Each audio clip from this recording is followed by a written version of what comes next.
House of the Dragon Season 2 Episode 6 is called Small Folk, because the small folk, the peasants and common people, riot in King's Landing. The dragon Seasmoke claims a rider. Rhaena discovers a dragon in the Vale. Alice does a cheeky assassination, and Rhaenyra and Mysaria kiss. So what happens and what does it mean? This video has no spoilers for future episodes. The opening tapestry sequence has changed. After the historical events, it shows the Battle of Rook's Rest. We see Aegon's wounded dragon Sunfire and Rhaenys's dead dragon Meleys, with Aemon's dragon Vhagar above, while a blonde man stands triumphant. It was Aemond who won this battle, but the Greens claim that Aegon killed Meleys. So is that meant to be Aegon or Aemond on the tapestry? One of the themes of the book, Fire and Blood, is that historical records are sometimes wrong about what really happened. How will Aegon and Aemond and Rhaenyra and Alicent be remembered? The episode starts in the Westerlands, ruled by Jason Lannister.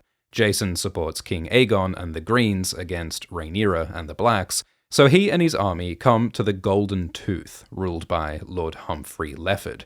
The Golden Tooth is in a strategically important location, near the Riverlands. Jason is an arrogant douche. In Season 1, he tried to get Rhaenyra to marry him by bragging about his money and his big rock.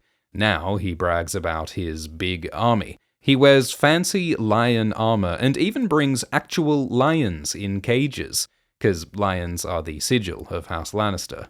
Are these lions just to show off Jason's wealth, or is he gonna try and use them in battle? In the books, Tyrion's grandfather, Tytos Lannister, was almost killed by a lion. The Lannisters have lions in cages at Casterly Rock, and young Cersei bravely puts her hand in the cage and a lion licks her, while Jaime is too afraid. The plan is that Jason's army will attack Daemon at Harrenhal and will force the Riverlands to join the Greens against Rhaenyra. But Jason says he won't attack until Aemond comes to help them on his dragon Vhagar, because Jason is worried about Daemon's dragon Caraxes.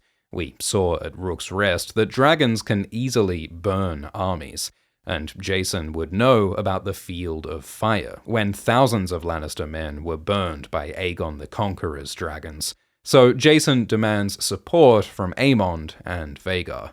Aemond leads the Greens as regent, while King Aegon is wounded. And Aemond is angry at Jason for delaying, saying he dares summon me. In Game of Thrones, Daenerys' brother Viserys has similar lines. Aemond has some of that unhinged Targaryen fire, and he orders Jason to march right away. Tywin Lannister is uncomfortable, because Tywin is Jason's twin brother, and Aemond tells Tywin to go meet with the Triarchy. The Triarchy is an alliance of the eastern cities Tyrosh, Myr, and Lys. In Season 1, the Triarchy took over the Stepstones Islands and attacked Westerosi ships, so Daemon and Corlys Velaryon defeated the Triarchy and killed their leader, the Crab Feeder.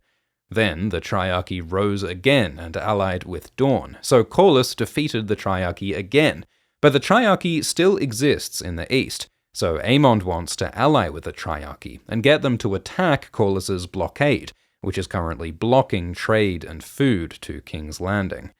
Aemond's counselors say the Triarchy are pirates who can't be trusted. Alicent says they should instead ally with the Iron Islands, ruled by Dalton Greyjoy.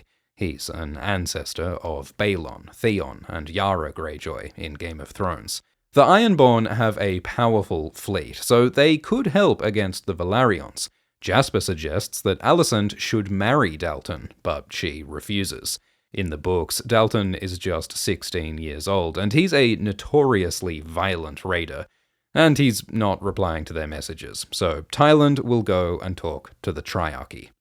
Aemond sends Criston Cole and his army to attack Harrenhal, so Criston will attack from the east, while Jason attacks from the west, so the Greens can take over the Riverlands. Criston says that his army is too weak after the battle at Rook's Rest, but Aemond makes him go anyway. Previously, Aemond and Criston seemed friendly and made plans together, but now Aemond asserts his power and commands Criston. Finally, Aemond removes Alicent from the council. He fires his mother. Alicent had hoped that she could rule through Aemond and Aegon to guide the realm towards peace, but now Alicent has no political power. She touches Aemond tenderly and asks how much more revenge does he need for the loss of his eye and for Aegon's bullying. Luke is now dead and Aegon is burned. Will more violence really make Aemond happy? The actor Ewan Mitchell says that Aemond craves Alicent's love, but he feels unable to rule when his mother challenges him at council.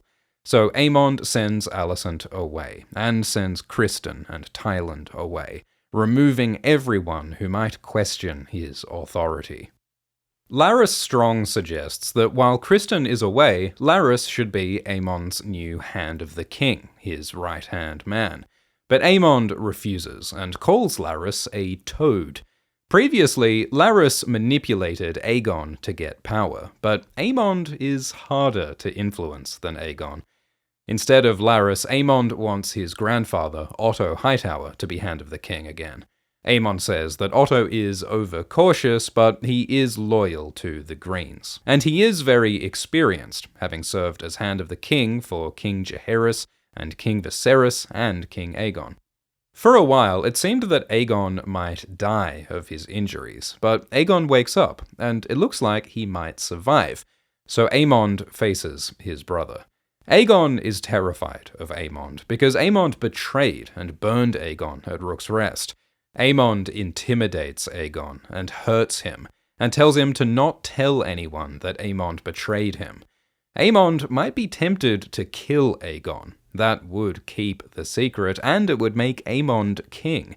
But is Aemond evil enough to murder his brother in cold blood? Grandmaster Orwyle is a talented healer. His poultices helped keep King Viserys alive for years, but Aemond tells Orwyle that Aegon will have a long recovery, and to keep him comfortable. Aemond wants Aegon to be drugged on milk of the poppy, like opium, to keep him silenced and helpless. Aemond leaves his council ball on Aegon, and it looks like an eye, like Aemond is watching Aegon. Alicent visits Aegon while he's asleep. Orwyle says Aegon sleeps 9 hours out of every 10, which is a line straight out of the book. Alicent asks what kind of life Aegon will have if he survives with a broken body. In Game of Thrones, we saw Bran and Jaime struggle with disability and prejudice. Alicent's father, Otto, isn't replying to their messages. He's meant to be in Highgarden, in the Reach, but no one seems to know where Otto is. And the Reach is now at war. House Beesbury is angry that Lyman Beesbury was killed by Criston. So the Beesburys attack the Hightower army. In the books, Alan Beesbury allies with Alan Tarley, and the two Allans battle the Hightowers together. The Reach is one of the most powerful regions of Westeros, with big armies and lots of food. So the Greens really hoped that the Reach would be their allies. But now the Reach is divided, partly because Criston killed Lyman. Alicent says sorry to Aegon. She feels guilty for being harsh to Aegon right before he got burned. Guilty for being an unsupportive mother. Guilty for helping to crown this idiot as king. Because Aegon never wanted to be king. He never wanted this war, no more than Alicent did. So it's a meaningful, painful apology, but Aegon is not awake to hear it. Later, Larys speaks to Aegon. Larys says that now that Aegon's body is damaged, he must use his mind instead. Larys shows his own pain from being rejected because of his disability, his clubfoot. He says that when he was born at Harrenhal, his father Lionel accused someone in their home of causing Larys's clubfoot with spells. This sorcerer was probably Alice Rivers, because she's a witch and she's at Harrenhal. It might not be true that Alice caused Larys's clubfoot, like why would she do that? But it's plausible that a witchy woman might be blamed for a child's deformity, like King Maegor blamed various women for his deformed stillborn babies. So it sounds like Lord Lionel hated Alice, yet Alice is still at Harrenhal, while Lionel died there in Larys's fire. How does Larys feel about Alice? It doesn't sound like he blames her. Could they be working together? Larys tells Aegon to use his disability as an advantage, to be underestimated. Tyrion says similar things in Game of Thrones. Aegon asks Larys to help him, because Aegon is king, but he's very vulnerable to Aemond, vulnerable to Rhaenyra. If Aegon's gonna survive, he needs to be smart, and Larys could be a great ally. Alicent talks to her brother Gwaine. Gwaine is not very worried that their father Otto is missing. He says that Alicent is Otto's favourite child, not him. Gwaine feels rejected by his father, like Adam and Alan do, like Baelor and Rhaena, like Aegon. Gwaine and Alicent's mother, Allery, died when they were young, so Gwaine grew up in Old Town without parents when Otto and Alicent went to King's Landing. Alicent says that must have been hard for Gwaine, but Gwaine says he just has to deal with the pain, suck it up and carry on. Gwaine saw some horrific violence at Rook's Rest, and now he's sent to war again in the Riverlands. Gwaine is one of the most privileged people in Westeros, but he also suffers under this harsh political system. This show explores the injustices of patriarchy, and as it turns out, patriarchy can suck for men as well as for women. Alicent has a son named Daeron, who we haven't seen yet, because he lives in Old Town. Gwaine says that Daeron is 16 years old, skilled with the lute and the sword, he's clever and handsome, and he's kind. Alicent is relieved that one of her sons is kind, because her sons Aegon and Aemond are often cruel. Alicent blames herself for being a bad parent. She was often harsh, physically violent, and unsupportive with her kids. But Gwaine says it's the privilege and politics of King's Landing that's bad for kids. We saw how royal life brings out the worst in kids like Joffrey. Daeron has a dragon named Tessarion, nicknamed the Blue Queen, and Tessarion is almost big enough to fight, so Daeron could be important in the war, especially now that Rhaenyra and the Blacks are trying to get more dragon riders. Alicent's daughter Helena loves bugs, but she says that one of her bugs has stopped singing. Helena often says weird stuff that predicts the future, like she mentioned rats before a rat catcher murdered her son. She said that Aemond would close an eye before Aemond's eye was cut out. So what does it mean that a bug stopped singing? Maybe Daeron has stopped singing with his lute and now takes up his sword to fight. Or we saw a dragon keeper singing, and then he stopped singing when he was burned. Seasmoke sings lonely cries until he bonds with Adam. Laenor used to sing sailors' shanties, but since Laenor's dragon Seasmoke bonds with a different rider, that might mean that Laenor is dead, that he stopped singing. Helena's words could have many meanings. Prophecies in this story are often ambiguous. Alicent and Helena go to pray at the Grand Sept. This is Alicent's sacred space. This is where she feels safe. But recently, Rhaenyra pulled a knife on her here, and now Alicent is interrupted by a riot. Because Rhaenyra and Mysaria turned the people against the Greens. They sent one of Rhaenyra's handmaids, Alinda, to meet with Diana, the girl who was assaulted by Aegon. So then we see Diana with Sylvie, the brothel madam who we've seen with Aemond. Diana and Sylvie loudly complain about the Greens. They say that while the common people don't have enough food, Prince Aemond is partying with feasts and sex workers. This is probably not true. We haven't seen Aemond feasting or partying. And as Aemond says, it's pretty unfair to blame him for the lack of food in King's Landing, because it's Rhaenyra who ordered Corlys to blockade the city. But Diana and Sylvie blame the Greens and say Rhaenyra is the true ruler. And Ulf listens. Ulf is that common man who claims to be a secret Targaryen bastard. And we know that Ulf is a blabbermouth who's friends with everyone, so Ulf spreads the word. He loudly complains that the Greens have meat to feed their dragons, but no meat to feed their people. More and more small folk turn against the Greens.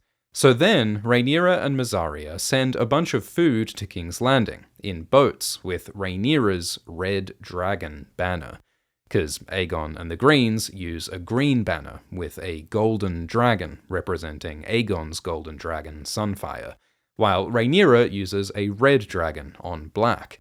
In the books, Rhaenyra's dragon is courted with the Arryn sigil of her mother and the Velaryon sigil of her ex-husband Laenor. But the point is, the food boats send a message that Rhaenyra is a good queen who cares for the people, while the Greens leave the people to starve. Hugh and his wife Cat are desperate for food.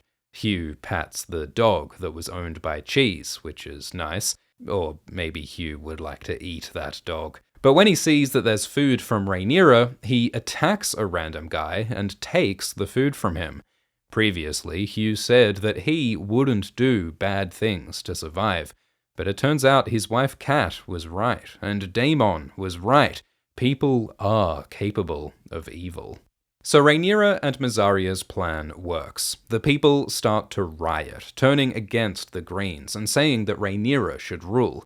Alicent and Helaena are caught up in the chaos. Alicent even cops a fish to the face, like when Joffrey was hit with cow dung during a riot in Game of Thrones. The riot gets worse when the Kingsguard, Leon, cuts off a man's hand. Leon is one of Aegon's friends who Aegon impulsively put on the Kingsguard, and that was a bad choice because Leon and his buddies are not qualified, experienced knights. Now, that bad choice has consequences. Leon's violence makes the crowd violent. Leon, Red Ned, and Martin get swamped by people, and it looks like they might be killed. So Alicent and Helaena barely escape, and Alicent gets a cut on her arm. This mirrors the cut that Alicent gave Rhaenyra last season. Both women have now lost blood to this conflict. On Dragonstone, Rhaenyra has 6 dragons who don't have riders. Vermithor and Silverwing were once ridden by King Jaehaerys and Queen Alysanne. They are big, powerful dragons who might be able to beat Aemon's dragon, Vhagar. There's also the dragon Seasmoke, who was ridden by Rhaenyra's ex-husband, Laenor.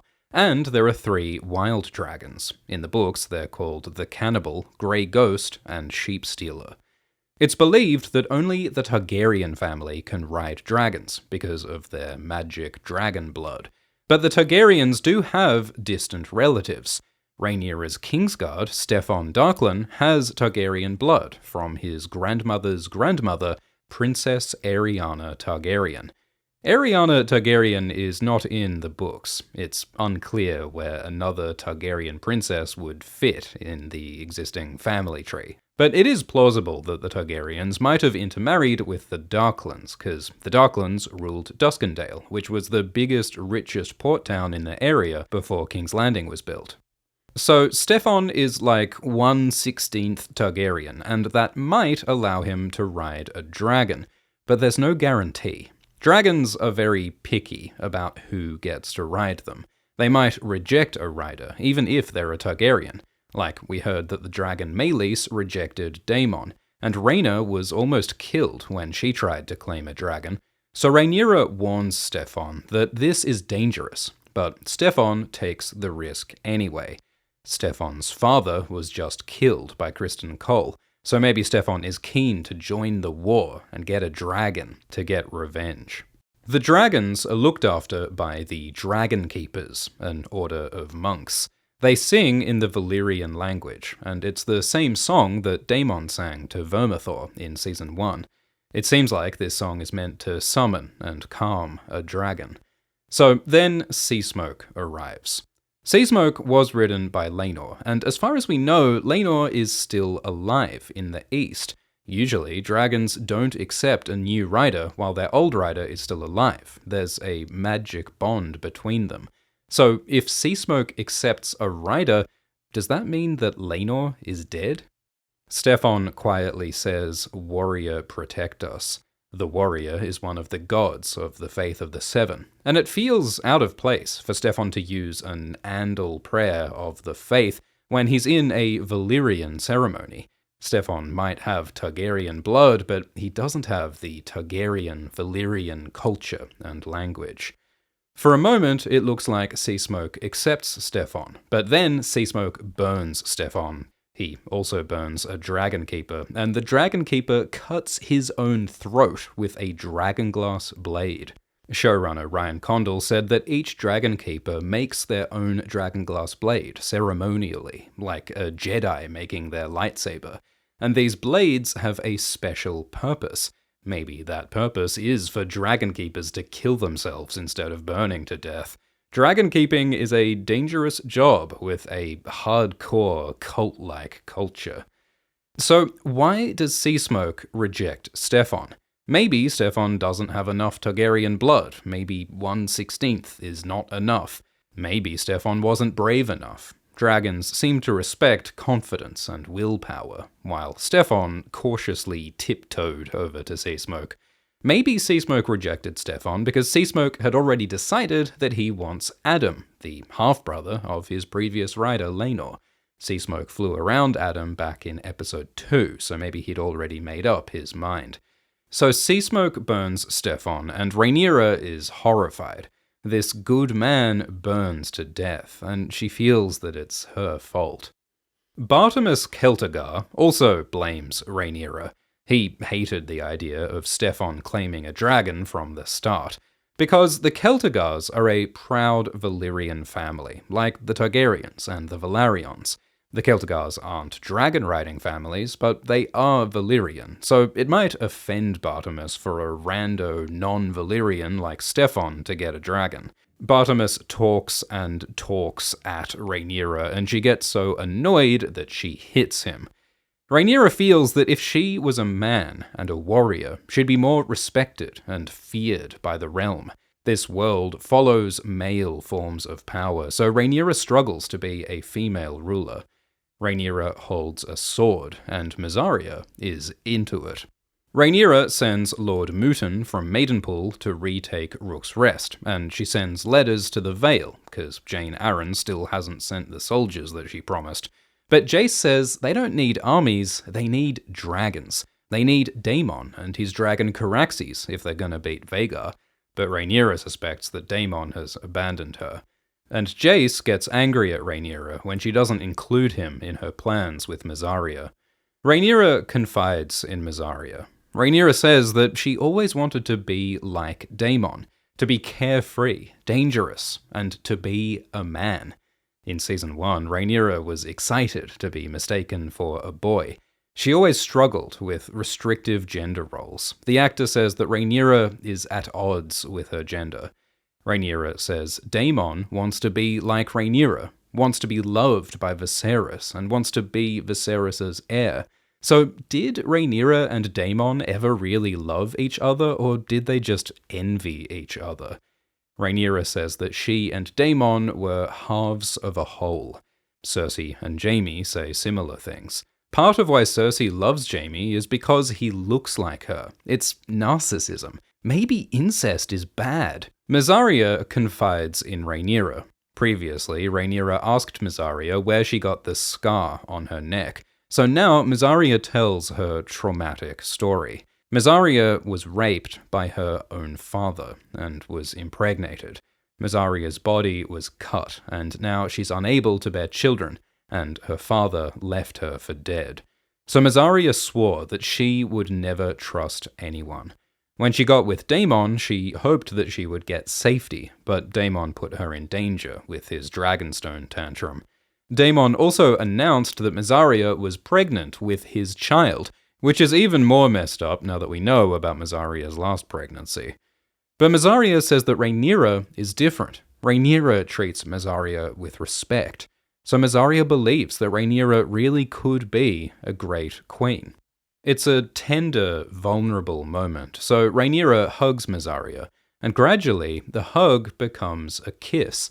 Rhaenyra and Mysaria make out passionately. The actor Sonoya Mizuno says the kiss wasn't in the script, but that it felt natural after the intimate hug. There are hints that Rhaenyra is attracted to women as well as men. The actors said that Rhaenyra and Alicent's friendship had romantic undertones, and in the book, Rhaenyra was close with Laena Velaryon. Rhaenyra was fond, and more than fond, of Laena. So, could Rhaenyra and Mysaria have a romantic or sexual relationship, or is the kiss just a one-off? How will Daemon feel if his wife Rhaenyra is hooking up with his ex-lover Mysaria? They've probably got more important things to worry about right now, like the war. Sonoya Mizuno says that sexy times aren't really the priority. But together, Rhaenyra and Mysaria find some much-needed trust, respect, and intimacy, and their plan to cause a riot in King's Landing works. They make a good team. But Mysaria is not just loyal to Rhaenyra. She also wants revenge on the Greens, and she wants to help the common people. What happens if Mysaria's goals and Rhaenyra's goals clash? On Driftmark, Alan and Adam are bastard sons of Lord Corlys Velaryon. Corlys has Alan join him on his ship as first mate, and this is a huge opportunity for Alan, which could bring wealth and social status to Alan and Adam. Adam says that Corlys might even make Alan the heir to House Velaryon, the Lord of Driftmark. Baelor did say that Driftmark should pass to Salt and Sea, and Alan is a sailor. But Alan is reluctant. Corlys has never acknowledged that Alan and Adam are his sons. They're treated as nameless, fatherless bastards, and that hurts. So Alan shaves his hair to hide that his hair is silvery white, like Corlys's. Adam's hair is black, but Valyrian people do have black hair sometimes, like Rhaenys Targaryen has black hair in the books. Adam is frustrated that while Corlys gives Alan an important job, Adam is ignored. Maybe Corlys ignores Adam because of his black hair, because he doesn't look like a Velaryon. But later, Adam sees the dragon sea smoke, and naturally, he runs away from the giant fire-breathing nuclear lizard. Seasmoke chases him like a playful puppy, and eventually, Adam rides Seasmoke. He claims the dragon. So why does Seasmoke reject Stefan but accept Adam? Maybe because Adam is the half-brother of Laenor. But does Adam have any Targaryen blood? In the books, the Velaryons have intermarried with the Targaryens in the past, so it's possible that Adam has some Targaryen blood. It's also possible that Adam's mother had Targaryen blood. Maybe she was a dragon seed, like Ulf. Or maybe you don't need Targaryen blood at all to ride a dragon. Maybe the Valyrian blood of House Velaryon is enough. Last episode, Jace hinted that the whole blood thing might just be Valyrian propaganda. The rules of claiming dragons are still a mystery, in Hot D and in the books. Author George Martin says that we'll learn more in future books. Seasmoke and Adam could change this war. So will Adam join Rhaenyra and the Blacks, or join Aegon and the Greens? We know that Adam is ambitious, and he wants social advancement. How will his dragon affect his relationships with Alan and with Corlys? Now that he's a dragon rider, will he become Corlys's new favourite? And if Adam can claim a dragon, who else can claim dragons? The dragons Vermithor, Silverwing, and 3 wild dragons are still up for grabs. When Rhaenyra hears that Seasmoke has a rider, she flies off on her dragon Syrax to face them. All season, Rhaenyra has been staying safe, listening to her counselors, but now she finally takes action.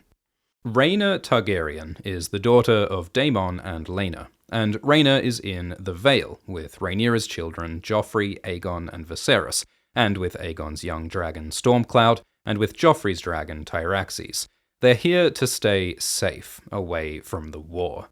Rhaena tells herself to accept her humble job as babysitter, but then she sees a bunch of burned sheep.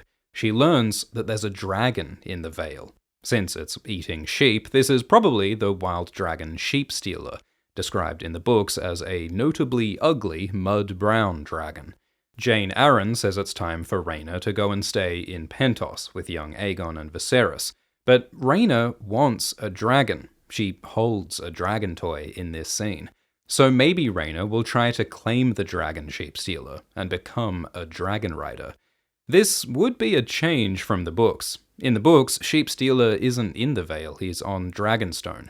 Author George Martin recently wrote that the dragons in this book stay on Dragonstone or in the Dragon Pit, and they wouldn't go to other places. It sounds like George is angry that Hot D is making changes to his book.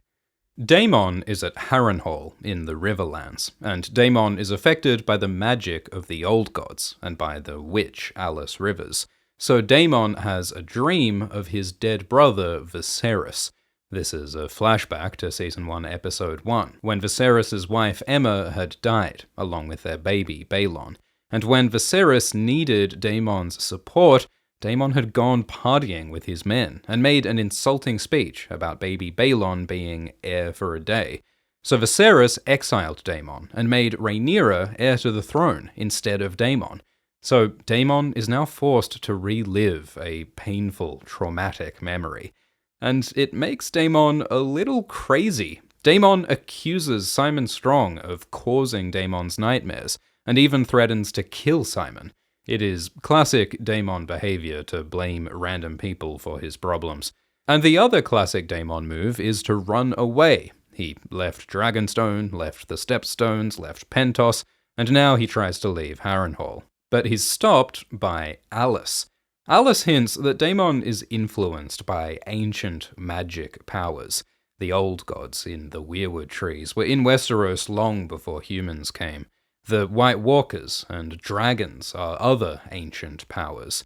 In the books, characters like Bloodraven and Quaithe use ancient magic to influence and manipulate people. So, do people have free will, or are they following destiny, or are they just delusional? Daemon dismisses magic. His brother Viserys believed in prophetic dreams, but Daemon only believes in power. He says that he's different and superior. But Daemon does admit his vulnerability. He's still hurt that Viserys chose Rhaenyra as heir. Alice suggests that people who don't want power might be the best rulers, which seems untrue. King Viserys didn't want power, and his bad leadership led to this war. Aegon didn't want power, and he's also a bad king. In the books, characters like Daenerys and Jon Snow are good leaders because they work at it, and they learn. They have humility and empathy and care for their people. That's what makes a good ruler. Daemon's psychedelic dream therapy must be working, because Daemon asks Alice for help. Daemon never asks for help. In Season 1, Daemon went on a suicide mission rather than accept Viserys' help. But he asks Alice's advice, and Alice says that to bring the Riverlands together, Daemon needs House Tully. The Tullys aren't the strongest house in the Riverlands. The Blackwoods, Brackens, and the Freys all have bigger armies. But House Tully are the Lords Paramount. They rule the whole Riverlands, so only they can unite the Riverlords. Currently, their leader is Lord Grover Tully, who is too sick to speak. But Alice tells Daemon to wait, and then Alice apparently goes and kills Grover, which is very helpful of her. It's kind of like in Game of Thrones, when Jaqen H'ghar at Harrenhal helpfully kills people for Arya. We see that Alice has an owl, and she stands strangely in front of the weirwood with her eyes closed. Maybe Alice is skin-changing this owl, magically connecting and seeing through its eyes with the magic of the old gods, like Bran Stark does in Game of Thrones. Writer Sarah Hess even jokes that Alice might magically transform into this goat, whose name is Del. Daemon has a dream of his brother Viserys crying over his dead wife Aemma and baby Balon. At this time, Daemon had failed to support his grieving brother, but now in the dream, Daemon does comfort Viserys and says that he's sorry for not being there. So Daemon finally admits his failure to support his family and gets some closure with Viserys. Maybe Daemon can now let go of the past and move forward, become a better person. Simon tells Daemon that Lord Grover Tully has died. right after Alice Rivers tried to heal him. So it seems like Alice actually killed Grover, and that's why Alice told Daemon to wait. And now that Grover is dead, Oscar Tully now rules the Riverlands, so hopefully Oscar will help Daemon unite the Riverlords to help Rhaenyra. But why does Alice help Daemon? Alice seems to care about the people of the Riverlands. Does she think Daemon will be good for the Riverlands? He just did all those atrocities. Writer Sarah Hess says that Alice is lonely, and she likes connecting with Daemon, but that Alice also has bigger plans. The Blackwoods and Brackens are sworn enemies. The only thing that can bring them together is House Tully. Just like Alt-Shift-X and Alt-Swift-X are sworn enemies. The only thing that can bring them together is Nebula. On Nebula, Alt-Swift-X and Glidus made a 22-hour-long video about Jon Snow. That's not a joke, it's an actual real thing that you can watch at nebula.tv/Alt-Swift-X. They also made videos about every episode of House of the Dragon. That's a total of 61 hours of exclusive Dragon talk. These are also available as audio on podcast apps using the Nebula RSS feed. Nebula is an independent video site owned by creators, where we can make ambitious projects without worrying about demonetization or the algorithm. Nebula has exclusive originals from creators like H. Bomberguy, Lindsay Ellis, Isaac Arthur, and Abigail Thorne, who's in House of the Dragon Season 2. She plays a leader of the Triarchy, who Tywin Lannister might meet soon. So to support Alt-Shift-X and Alt-Swift-X, sign up to Nebula at nebula.tv/Alt-Shift-X, or /Alt-Swift-X if you're a toad. Using the links, you can get an annual plan for just $30. It's a great way to support Alt-Shift-X. Thanks for watching. Please like and subscribe. We're making weekly videos plus weekly live streams at about 10 p.m. Eastern Time Sundays. Thank you to the patrons, including Sherry Bajwa, Lemon, Jadis77, Jesse Dampolo, Lindy, Ms. J. Doom, and Linthwave. Cheers.